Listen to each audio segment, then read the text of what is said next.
Selanjutnya kepada Sekjen KPAU, Bung Riki Fatamazaya, mohon untuk disampaikan tentang kedudukan ajaran Islam Khilafah sebagai bagian dari ibadah yang dijamin konstitusi dan tidak boleh ada seorang pun yang mempersekusi ajaran Islam Khilafah karena konstitusi menjamin setiap pemeluk ajaran agama untuk menjalankan ibadah sesuai dengan keyakinannya sebagaimana diatur di pasal 29, dan khilafah merupakan aktivitas yang kita beribadah dengan cara menerapkan syariat Allah Subhanahu wa taala, sehingga mendakwahkan khilafah adalah hak konstitusional setiap muslim di negara ini.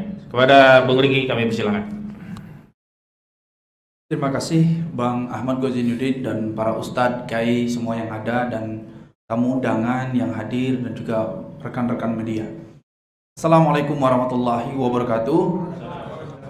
Pertama yang ingin saya sampaikan adalah kami ingin meminta kepada Majelis Ulama Indonesia untuk membuat fatwa terkait, rekomendasinya adalah apa yang dilakukan oleh Menteri Agama Yakut Qomas adalah bentuk dari penodaan agama, adalah bentuk dari penistaan agama, adalah bentuk dari kebencian terhadap agama. Agama apa? Agama Islam. Jadi kami meminta kepada alim ulama, kepada tokoh-tokoh kami di Majelis Ulama Indonesia. Kami pikir kalau Ahok bisa dipidanakan, mengapa tidak dengan Yakut? Karena menurut hemat kami, menurut pandangan hukum, apa yang dilakukan oleh Yakut Qomas selaku Menteri Agama ini sudah memasuki unsur-unsur penodaan terhadap agama.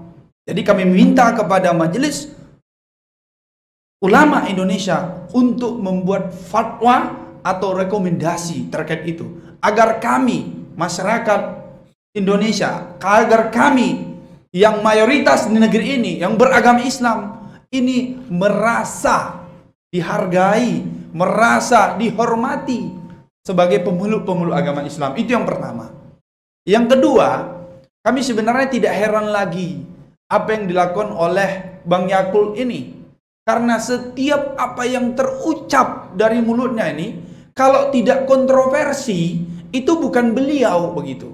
Tetapi yang membuat kami bingung, dan kami juga saking menginformasikannya di sini, Pak Yakut Qomas ini juga adalah pelapor dalam kasus yang kami tangani. Apa itu? Pelaporan terhadap Gus Nur. Gus Nur. Tetapi yang paling parah lagi, ini Bang Yakut ini tidak gentle. Beliau berani melaporkan, tetapi tidak berani bersaksi di persidangan. Ini pengecut, betul pengecut.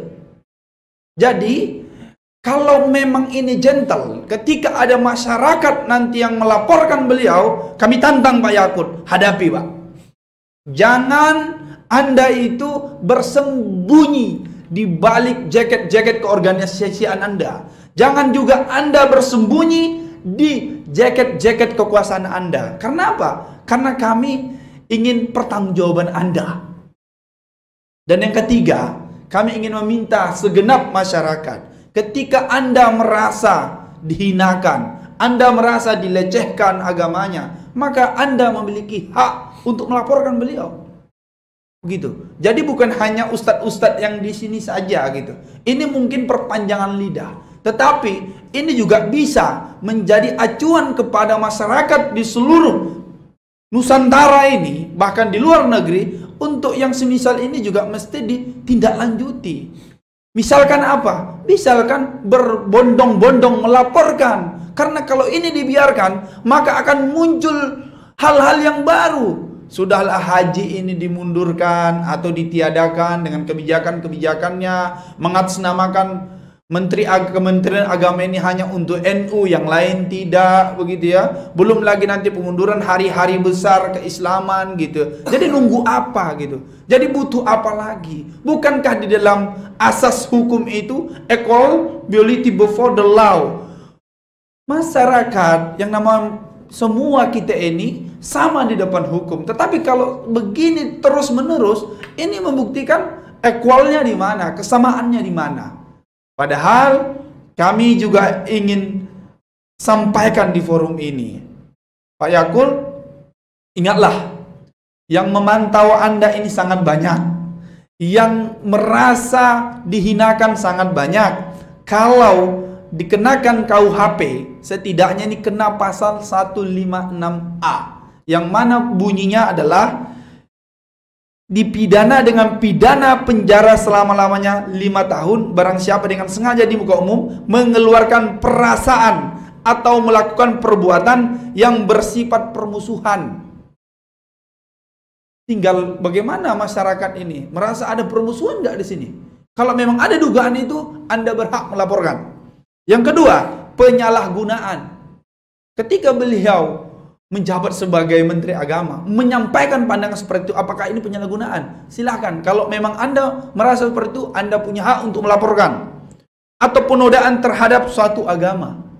Kalau memang ini adalah termasuk salah satu penodaan agama menurut masyarakat secara umum, maka Anda juga, masyarakat seluruhnya, punya hak untuk melaporkan.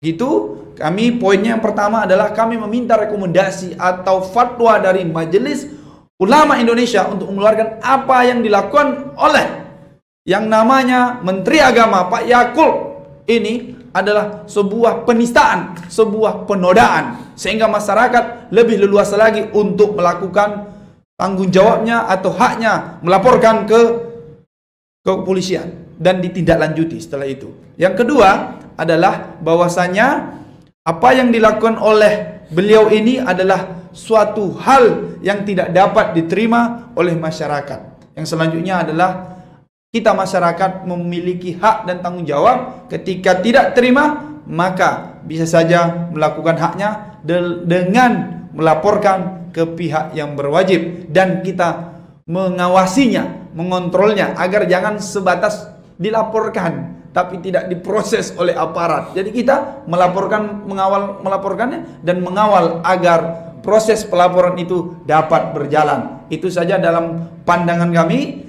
Insya Allah dari ini semua ada ibrohnya, dan ustadz-ustadz semua di sini, abang-abang semua di sini, dan juga kita semua yang hadir di sini adalah bagian yang tidak terima ketika Islam dilecehkan, dinodakan, termasuk ketika khilafah dikatakan sebagai bencana yang terjadi di negeri ini. Wassalamualaikum warahmatullahi wabarakatuh.